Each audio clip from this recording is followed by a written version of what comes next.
Hi everybody, welcome back to Explaining Acro. I'm Cassandra and this is Ben, and today we're going to be talking about one of the most common hand-to-hand exits. It goes by many names, but we are going to call it a shoot-through.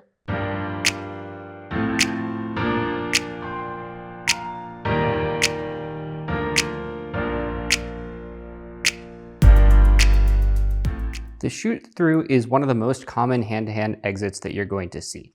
It translates really well to a bunch of other exits. It'll quickly become sort of a default exit in your training. Some advantages it has over just twisting out, which is probably what you're going to start with, is that it allows the flyer to really control the dismount and have a much softer landing. Before working on this, you should probably have a comfortable 10-second standing hand-to-hand and probably have been playing with hand-to-hand tempos. If you haven't done that already, check out our video on hand-to-hand tempos that we recently released. One of the first positions that we're going to talk about for the shoot-through is the L-sit. And this position is not needed for the shoot-through itself, but it is a good place to practice the strength and just sitting in that position because we do kind of pass through that for the shoot-through. Bases, here we have a hand-to-hand grip established, and I'm helping to keep the hands close to the flyer's sides. I'm explicitly not putting them behind their butt, and I'm not really trying to dictate where they are in terms of forwards or backwards. I'm letting the flyer find a position where they feel strong and comfortable. To get into the L-sit, we're going to take hand-to-hand position, making sure we have a good grip here, flyers. We're going to put some weight into the hands, and then step our feet through to the base's knees. And this is just to help us get comfortable in this position and to get into the L-sit. So from here, I'm sending my hips a little back, bending each leg as it feels comfortable. And if this feels good, then you can straighten out the legs. As you can see, I have a little bit of my shoulders forward and I'm really pushing down into the base. To come down, you can go back to the knees and step to the ground. And you can always skip the knees and go straight to the ground. One of the most important parts of the shoot-through itself is learning how to engage those upper abs and to round the back in this controlled position. And this can take some time to get it into the body and build strength in these patterns. So to help with this, we have a great partner drill to really teach you how to be engaging those upper abs and how to round controlled as you shoot through. Once you're feeling confident with the L-sit, you can now begin to introduce some movement. We call these L-sit rocks, and you can do them in pike or tuck. So just like before, we're going to get into our L-sit however you'd like. And then once you're here, you're going to think about pushing down with the shoulders, letting the shoulders come forward a little bit, and the hips lifting up. And I'm also really thinking about engaging those upper abs as I rock back, and then controlling it on the way down. This drill itself is harder than the shoot-through, but it's going to be great at building strength in your shoulders and your abs in these positions that we're going to be passing through. Now let's start from a low hand-to-hand and practice our piking position to the ground. To begin learning shoot-throughs, we are going to start with this progression. We are going to start in hand-to-hand position, and we're going to initiate with that pike and slowly controlling as we come down. And we're going to land with our feet at the base's shoulders, still holding onto hands. And this is just getting us comfortable with that piking motion and that coming down. We begin by piking, sending those hips over our head, engaging those upper abs, letting those shoulders come forward, and then lowering to our feet at the base's shoulders. And we want to do all of this slow and controlled. Now we're going to take that shoot through even farther. Instead of stopping at the base's shoulders, we're going to allow ourselves to go all the way to the base's knees. This is very similar to what we just did. The only difference here is as our feet pass by our hands, we're going to lift our gaze up, let our chest come up, and that'll allow us to finish the rotation and get our legs to the base's knees.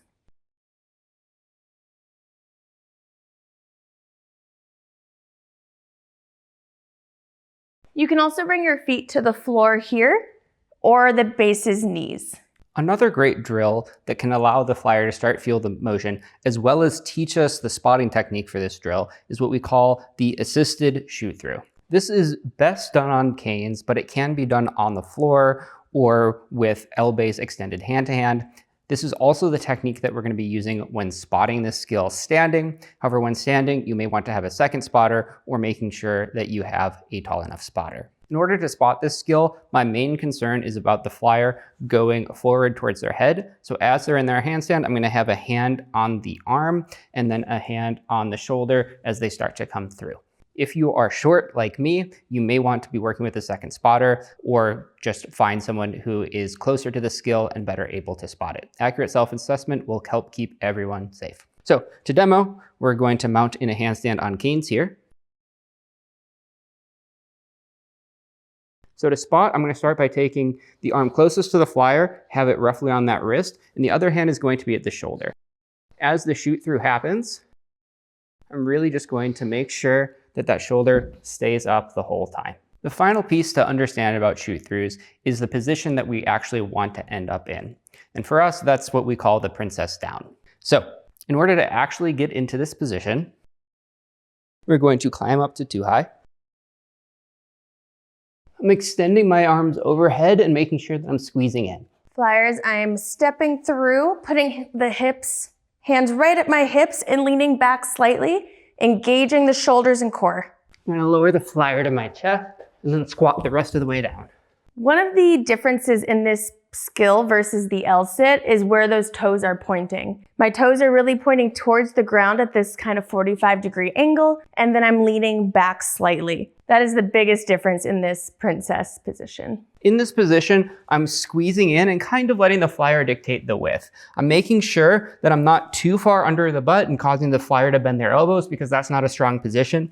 However, depending on the width of the flyer's hips, I still might have like a little bit of thumb underneath the butt or something like that, but I'm really letting the anatomy dictate where it goes. And flyers, we also can decide where our arms are going. We don't want them to be under our sit bones, causing a bend in the arms, because then we lose our integrity and strength in the shoulder. But for me, I do have them just a little bit on the edges of my thighs, because that's what works best for my anatomy. And I'm just ensuring that I can have a straight arm and push down through that arm. Let's take a moment to discuss what we're doing in the shoot through. So flyers, we're starting in this hand-to-hand position, and we're strong, engaged back with our eyes looking at our hands. And the first thing we're gonna do in the shoot through is pike our legs.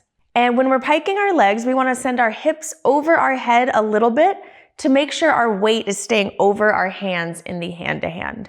Once we're in this position, we're gonna really compress and squeeze the upper abs, and we're gonna let the shoulders come forward just a little bit in a planche to help us start rotating through. Once our feet have crossed our hands, we want to move the eye gaze up, allowing our chest to come up as well, and really pushing down in the shoulders in this strong position. And from here, we want to keep our toes pointing towards the ground at about a 45-degree angle. And this is just to help the motion go to the ground, where often we are trying to land.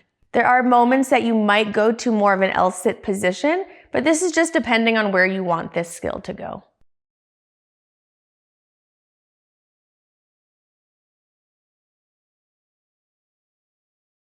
Putting it all together to do a hand-to-hand tempo to shoot through.